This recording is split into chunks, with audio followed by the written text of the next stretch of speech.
Morning class. Hari ini kita akan sambung balik nota kita ya. Sebelum cuti, I sudah habis bab 1.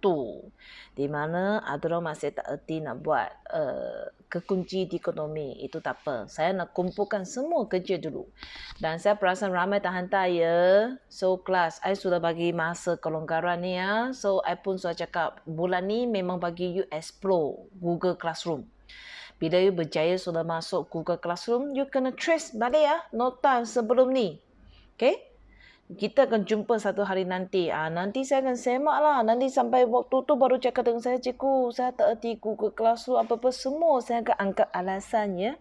You boleh cari saya supaya tanyalah macam mana login Google Classroom. Saya akan ajar step by step. Approach me, okay? Ataupun tanya guru kelas kamu. Semua cikgu-cikgu sanggup membantu ya. Jadi jangan buat diam-diam saja. Bila buka sekolah, bila kita cikgu tanya, baru cakap tak erti lah, tak tahu lah, apa-apa tak tahu. Itu alasan ya. Okay? Alasan atas malas you lah. Okay, kelas. So, sekarang saya sambung ya. Bab 2, ekosistem. Kita masuk bab 2 dah. Okay, ini adalah aliran tenaga. Sumber tenaga utama semua datang dari matahari. Bagaimana kita mendapatkan tenaga? Dua cara saja. Sama ada makanan lah. Memang dari makanan. Sama ada buat sendiri. Macam tumbuhan, dia buat makanan sendiri. Ataupun cara lain untuk mendapatkan makanan. Contoh, bagi harimau, dia pergi memburu. Okey, bagi kita pergi TF. Betul? Beli makanan masak. Itulah satu cara lagi.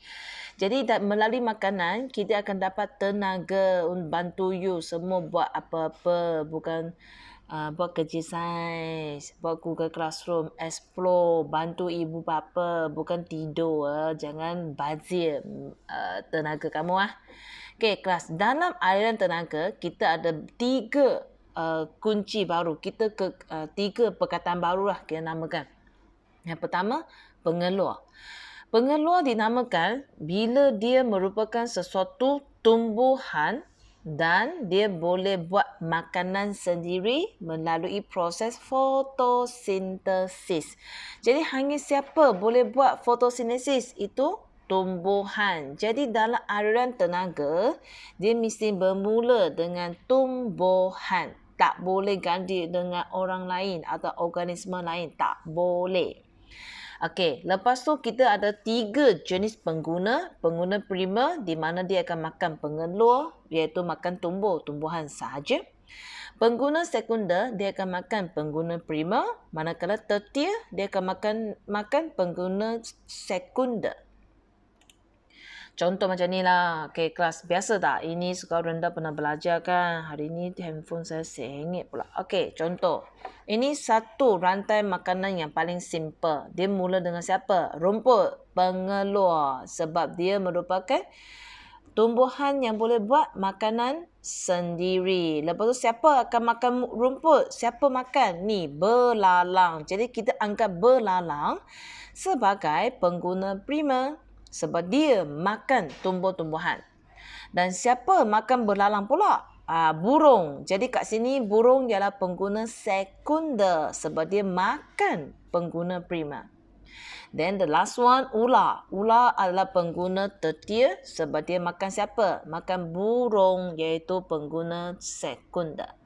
So, anak panah mewakili dimakan. Dimakan oleh rumput, dimakan oleh belalang. Belalang dimakan oleh burung. Burung dimakan oleh ular. Okey, kita ada sejenis lagi, pengurai. Dalam rantai makanan, biasa kita tak jumpa pengurai. Nanti saya akan tunjuk ada 2 jenis rantai makanan di mana satu tak ada tunjuk pengurai, tapi di mana satu lagi dia ada pengurai kelas. Okey, apa tu pengurai dulu? Pengurai adalah sejenis bakteria atau kulat. 2 jenis ini saja, bakteria atau kulat, di mana mereka akan menguraikan bahan kumuh dan organisme mati. Contoh bangkai haiwan. Bila dia mati, dia akan merepukkan. Siapa yang merepukkan bangkai tu? Bakteria atau kulat lah. Jadi dia menguraikan bahan kumuh, ini kumuh, salah typing saya, menjadi bahan-bahan ringkas seperti karbon dioksida, mineral dan neutron. Semua tu dia akan bebas balik. merebut dan meresap masuk balik ke tanah. Itu merupakan satu kitaran yang lengkap lah. Hubungan antara bakteria mengurai organisma mati ni kita namakan saprofitisme. Okey, ini contoh rantai makanan. Dia mesti mula dengan siapa? Pengeluar. Diikuti dengan pengguna. Jadi yang ni, pokok kelapa sawit merupakan pengeluar. Dimakan oleh tikus. Di mana tikus adalah pengguna primer. Lepas tu tikus dimakan oleh ular. Ular merupakan pengguna sekunder.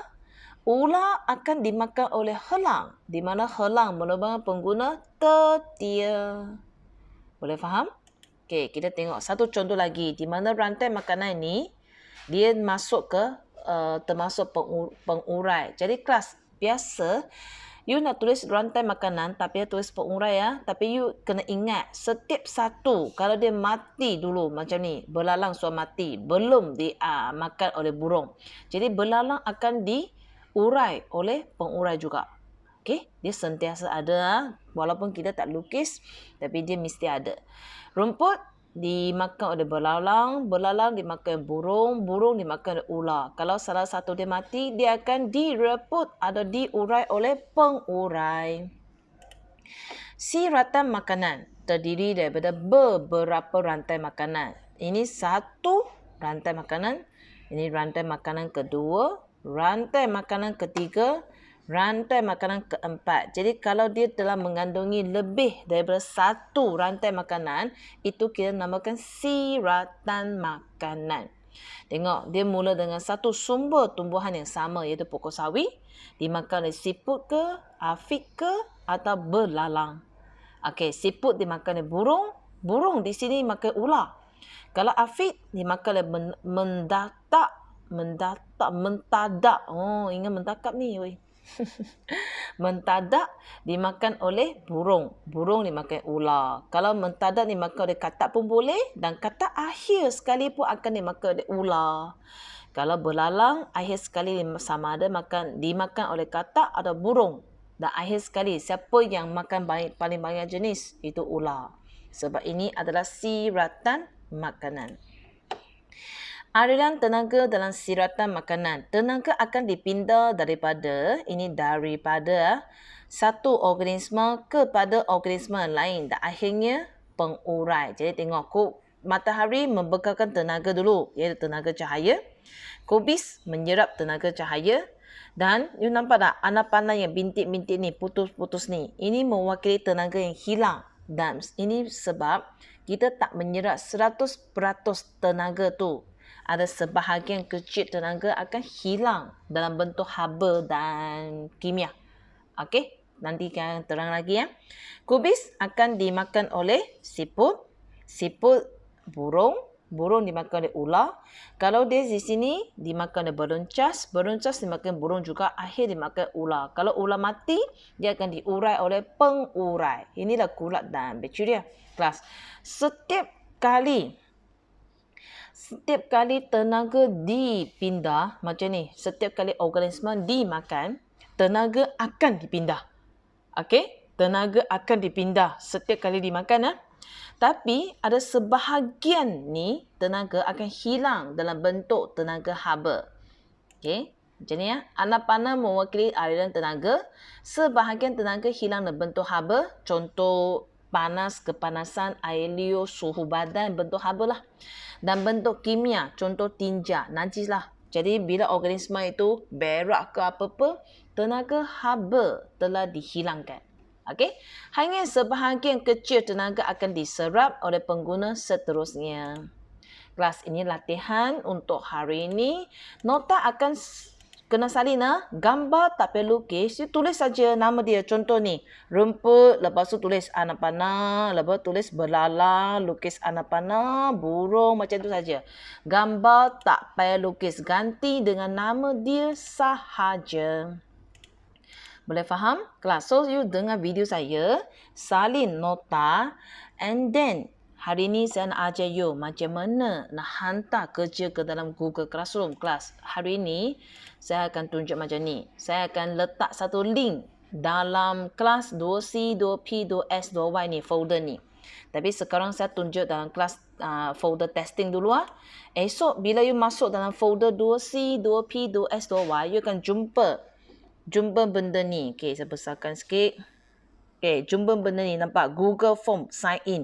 Saya akan label betul-betul nota sains tingkatan 2. Saya akan letak bersama video ni dengan soft copy nota ni sekali.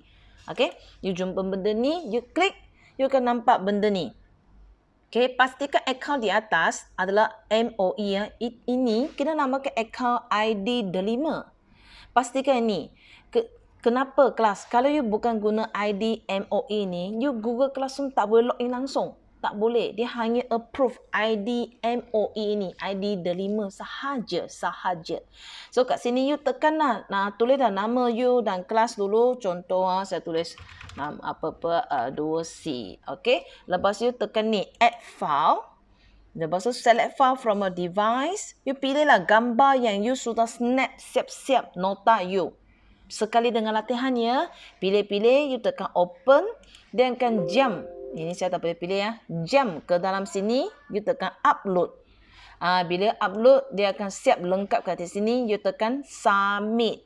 Jadi nota you, dia akan letak dalam satu folder. Folder tingkatan 2 saja. Jadi bila saya trace, dia akan lebih ke folder sahajalah. Kalau tidak, macam ni.